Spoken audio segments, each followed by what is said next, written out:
नमस्कार स्टूडेंट्स, मेरा नाम है सर्वेश कौड़ और हमेशा की तरह आप सभी का मेरे यूट्यूब चैनल में बहुत बहुत स्वागत है। फ्रेंड्स, आज की इस वीडियो में हम लोग मैथ के इंपॉर्टेंट क्वेश्चन को आज हम लोग डिस्कस करेंगे। तो ऐसे कौन से क्वेश्चंस हो सकते हैं जो आपके आने वाले बोर्ड एग्जाम में काफ़ी हेल्पफुल हो सकते हैं, आज इस वीडियो में हम लोग देखेंगे। वीडियो शुरू करने से पहले आप सभी से मेरा रिक्वेस्ट है कि यदि आप मेरे यूट्यूब चैनल पर नए हैं तो प्लीज़ हमारे चैनल को सब्सक्राइब करें और वीडियो पसंद आए तो इसे शेयर भी करें ताकि हम आगे भी ऐसी वीडियो आप लोगों के लिए लेते आएँ। तो चलिए देखते हैं क्वेश्चन को। क्वेश्चन स्टूडेंट्स दिया है, an umbrella has 8 ribs which are equally spaced, see the figure. Figure में देखिए अम्ब्रेला जो है अगर ये फिगर कुछ इस तरीके से, यानी कहने का मतलब अम्ब्रेला की जो छतरी है उसको सीधा किया जाए तो कुछ इस तरीके से जो है उसका फिगर बनेगा, ठीक है ना। Assuming umbrella to be a flat circle, radius 45 centimetre. इसका जो रेडियस है वो 45 सेंटीमीटर है। कितना है? 45 सेंटीमीटर है। तो find the area between two ribs. अब देखिए ये पूरा जो है एक सर्कुलर शेप जो है क्रिएट कर रहा है, एक वृत्तीय शेप जो है क्रिएट कर रहा है। और ऐसी कंडीशन में क्या होगा, तो इसका जो टोटल एंगल होगा वो कितना होगा? 360 डिग्री होगा। कितना होगा? टोटल एंगल 360 डिग्री होगा। लेकिन हमको क्या करना है कि टोटल 8 रिब्स है ना, 1 2 3 4 5 6 7 8 रिब्स हैं, यानी हर के बीच में जो है कुछ ना कुछ एंगल बन रहा है, ठीक है ना। तो हमको क्या करना है, किसी एक रिब्स का हम लोग को एंगल फाइंड करना है। तो हम लोग के पास टोटल कितनी रिब्स हैं? 8 रिब्स है ना। तो हम लोग इसमें डिवाइड करेंगे तो एक रिब्स यानी 2 रिब्स के बीच का, इसके और इसके बीच का जो एंगल होगा वो कितना होगा? 45 डिग्री। कितना होगा? 45 डिग्री होगा। अब यही सुनिए, 2 रिब्स के बीच का, यहाँ लिखा है ना 2 रिब्स, यानी एक रिब्स और 2 रिब्स, यानी ये जो है हम लोग का, हमको क्या करना है? एरिया फाइंड करना है। क्या करना है? एरिया फाइंड करना है। तो देखिए हम लोग कैसे फाइंड करेंगे। हम लोग जानते हैं कुछ इस तरीके का सर्कल में जो है इस तरीके का अगर फिगर बना रहता है, ठीक है ना, तो ये क्या होता है? सेक्टर का होता है ना। तो एरिया ऑफ सेक्टर यानी यहाँ 45 डिग्री, यानी इसको हम लोग अगर जूम करके देखेंगे या फिर कुछ इस तरीके से देखेंगे तो हम लोग को क्या फाइंड करना पड़ेगा? एरिया फाइंड करना पड़ेगा, ठीक है ना। एरिया हम लोग को फाइंड करना पड़ेगा। ऐसी कंडीशन में हम लोग का रेडियस कितना हो गया? 45 सेंटीमीटर हो गया, ठीक है। तो चलिए क्वेश्चन को हम लोग सॉल्व करते हैं। देखिए पहले क्या दिया हुआ है हम लोग का, देखिए रेडियस, देखिए रेडियस कितना दिया हुआ है? Radius 45 centimetre, 45 centimetre. और हम लोग का एंगल बिटवीन टू रिब्स कितना हो जाएगा? Angle between two ribs,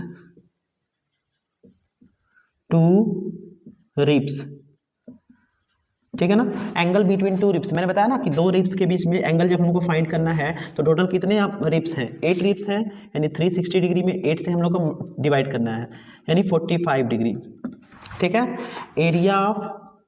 area between two ribs,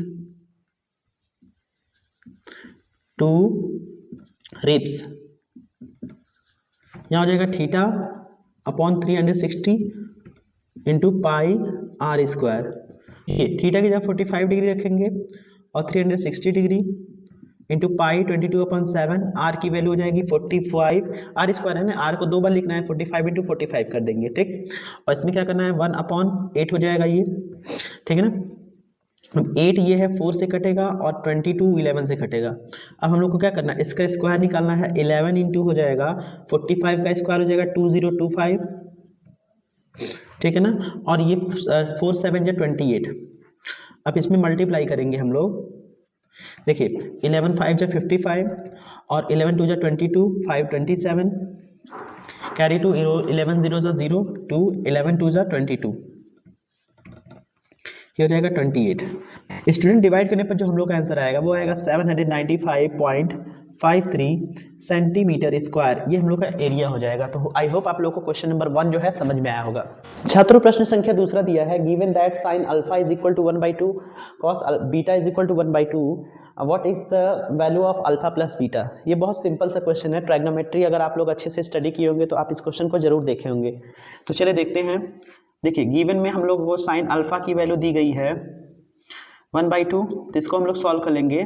sign के पदों में जो है, देखिए साइन के टर्म में 1/2 किसकी वैल्यू होती है? साइन 30 डिग्री की हो जाएगी। साइन 30 डिग्री, साइन से हमारा कैंसिल हो जाएगा, तो अल्फा इज इक्वल टू कितना आएगा? 30 डिग्री, ठीक है ना। ये आपको क्वेश्चन नंबर फर्स्ट मान लीजिए। और कॉस बीटा कितना दिया गया है? कॉस बीटा इज इक्वल 1/2, ठीक है। तो ये हम लोग का हो जाएगा cos beta is equal to cos 60 degree, तो कॉस से कॉस कैंसिल हो जाएगा, यानी बीटा इज इक्वल टू कितना हो जाएगा? 60 डिग्री, ठीक है ना। इक्वेशन 2। तो अल्फा और बीटा दोनों को ऐड करना है, and equation first and equation second, यानी दोनों को जोड़ा जाएगा। देखिए alpha plus beta is equal to 30 plus 60 is equal to 90 degree. तो ये इसका सॉल्यूशन हो जाएगा। इस तरीके से आप लोग जो है क्वेश्चन नंबर 2 को इजीली सॉल्व कर सकते हैं। स्टूडेंट्स देखिए थर्ड वाला क्वेश्चन क्या है। There are 100 cards in a bag on which numbers from 1 to 100 are written. A card is taken out from the bag randomly, find the probability. क्या probability find करना है। देखिए selected card is divisible by 9 and is a perfect square. तो यहाँ पर क्या करना है, सॉल्व जब भी हम करेंगे तो टोटल नंबर्स लिख लेंगे, टोटल नंबर ऑन कार्ड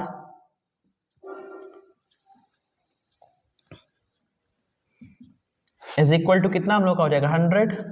और ये कह रहा है selected card is divisible by 9 and is a perfect square. जो भी कार्ड हम लोग चुनते हैं वो 9 से डिविजिबल भी होना चाहिए और परफेक्ट स्क्वायर भी होना चाहिए। तो सबसे पहले देखिए परफेक्ट स्क्वायर कितने नंबर होते हैं हम लोग देख लेते हैं। देखिए 1 होता है, 4 होता है, 9, 16, 25, 36 और 49, 64, 81 और 100। ठीक है ना। बीच का कहाँ है, तो मतलब इतने से लेके इतने तक है ना। तो सिर्फ 9 से देखो इसमें से कौन कौन से नंबर हैं जो 9 से डिविजिबल हैं। तो पहला 9 हम लोग का हो जाएगा, दूसरा 36 और तीसरा 81, यानी 3 नंबर। तो लिखेंगे the numbers which are divisible by 9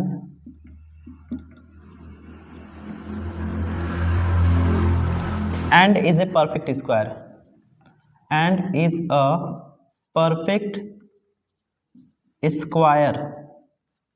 कौन से पर नंबर हो जाएंगे, देखिए 9 हो जाएगा, 36 और 81, यानी 3 रिजल्ट। कितने रिजल्ट हो जाएंगे, 3 result. Probability P is equal two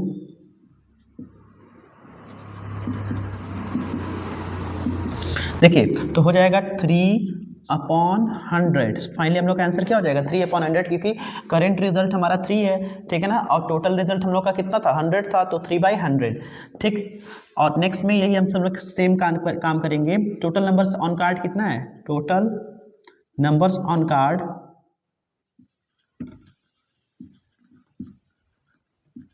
hundred, और प्राइम नंबर का है ग्रेटर देन 80। लिखेंगे prime numbers greater than 80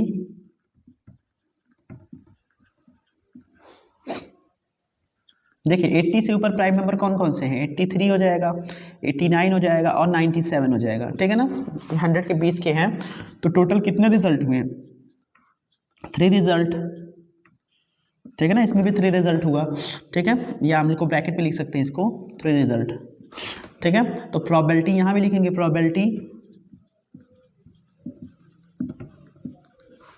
is equal to 3/100, क्योंकि यहाँ भी जो हम लोग का करेंट रिजल्ट है वो 3 है और टोटल रिजल्ट कितना है 100 है। आई होप आप लोगों को ये क्वेश्चन समझ में आया होगा। स्टूडेंट्स हमारा क्वेश्चन नंबर 4 है, find the sum of first 40 positive integer divisible by 6।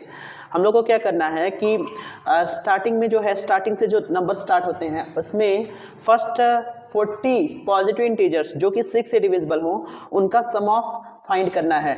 तो देखिए कैसे फाइंड करेंगे। सबसे पहले क्या कर लेते हैं, जहां से स्टार्ट करना है उसी को लिखते हैं। 6 से स्टार्ट करना है ना, तो 6 से, और समझ लीजिए 6 डिविजिबल बाय 6 मतलब क्या कर रहा है, डिविजिबल बाय 6 या डिविजिबल बाय 9, डिविजिबल बाय 3। जब भी ऐसा क्वेश्चन दिया रहे तो जिस नंबर से डिविजिबल किया जाता है उसी का टेबल पढ़ा जाता है। यानी डिविजिबल बाय 6 है, यानी 6 का टेबल हम लोग को पढ़ना है। 6 2 जा हो जाएगा कितना 12 हो जाएगा, फिर 13। ठीक है ना। यानी सीरीज हम लोग की क्या हो जाएगी, sum of first 40 integers positive integers हम लोग का हो जाएगा क्या 6 + 12 + 18। ठीक है ना। और लास्ट वाला नंबर हम लोग कैसे निकालते हैं? देखिए लास्ट वाले नंबर निकालने के लिए 6 का हम लोग को जितना टोटल नंबर दिया रहता है उसमें मल्टीप्लाई करना है। तो 6 4 जो 24 यानी 240। कितना आ गया? 240। यानी यहाँ से लेके यहाँ तक हम लोग को पता करना है कि सम ऑफ नंबर्स या सम ऑफ फर्स्ट 40 पॉजिटिव इंटीजर्स कितना होगा। तो इसके लिए हम लोग क्या करते हैं, a इज इक्वल टू हम लोग का 6 हो जाएगा, ठीक है ना। और इसमें हम लोग को क्या करना पड़ेगा, सबसे पहले SN वाला फॉर्मूला यूज करना पड़ेगा। तो पहले a इज इक्वल टू यहाँ पर 6 दे दिया है, n इज इक्वल टू 40 हो जाएगा हम लोग का, ठीक है। और इसके बाद जो है d इज इक्वल टू हो जाएगा 12 माइनस 6 इज इक्वल टू 6, ठीक है। हम लोग का फॉर्मूला क्या होता है, SN is equal to n by 2 2a plus n minus 1 into d, ठीक है ना। यहाँ पर हम लोग को रख देना S40 is equal to 40 by 2, a की वैल्यू कितनी है 6 है, और n की वैल्यू 40 माइनस 1 और d की वैल्यू 6, यानी S40 इज इक्वल टू 20 और 2 6 12 और 39 इंटू 6 हो जाएगा हम लोग का, ठीक है ना। S40 इज इक्वल टू 20 और 12 प्लस 9 6 9 जा 54, ठीक है ना। 5 आया 6 3 जा 18 5 23, तो देखिए 6 9 जा 54, ठीक है। 5 6 3 जा 18 5 23 और S40 is equal to 20 into दोनों को ऐड करेंगे आपस में 244 हो जाएगा, 46 हो जाएगा। S40 इज इक्वल टू दोनों का आपस में मल्टीप्लाई करेंगे, तो देखिए मल्टीप्लाई करने पर 492 हो जाएगा, और ये जो जीरो है हमारा यहाँ पर लग जाएगा। तो फाइनली हम लोग का आंसर आ जाएगा 4920, यानी the sum of first 40 positive integers जो होगा, जो कि 6 से डिविजिबल है, वो 4920 होगा। स्टूडेंट्स देखिए पांचवा नंबर क्वेश्चन जो है, a lot of 20 bulbs contain 4 defective ones, one bulb is drawn at random from the lot, what is the probability that this bulb is defective. देखिए टोटल नंबर ऑफ बल्ब कितना दिया है, सबसे पहले जो है टोटल नंबर ऑफ बल्ब लिख लेते हैं। टोटल नंबर ऑफ बल्ब कितना है 20 है। देखिए 20 बल्ब में से 4 जो हैं डिफेक्टिव हैं, तो डिफेक्टिव बल्ब कितने होंगे,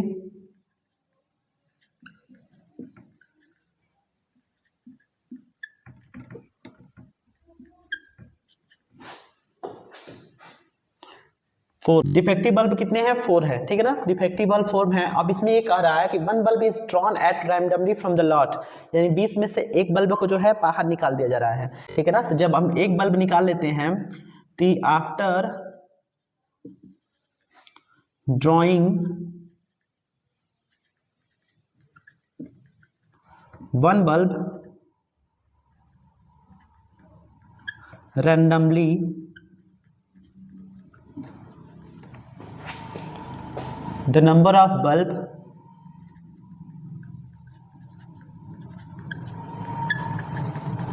देखिए एक बल्ब जो है हम लोग रैंडमली निकाल लेते हैं, ड्रॉन कर लेते हैं, ठीक है ना। तो कितने बचेंगे, 20 minus 1 is equal to 19 bulb.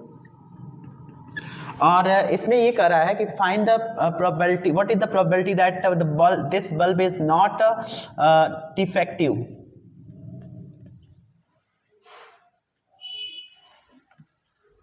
तो देखिए डिफेक्टिव बल्ब हमारे पास 4 थे, कितने थे, 4 थे।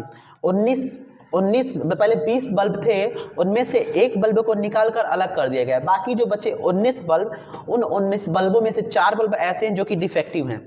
उन 19 बल्बों में से 4 बल्ब ऐसे हैं जो कि डिफेक्टिव हैं, यानी 15 बल्ब जो है वर्किंग है। लिखेंगे working bulb,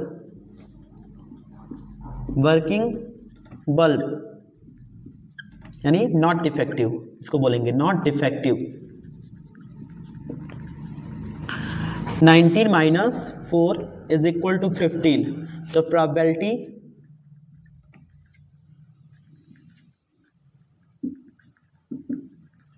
of not defective bulb,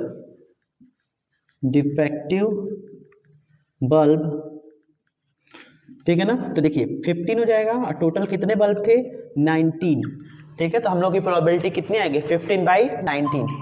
students I hope आप लोग को समझ में आया होगा।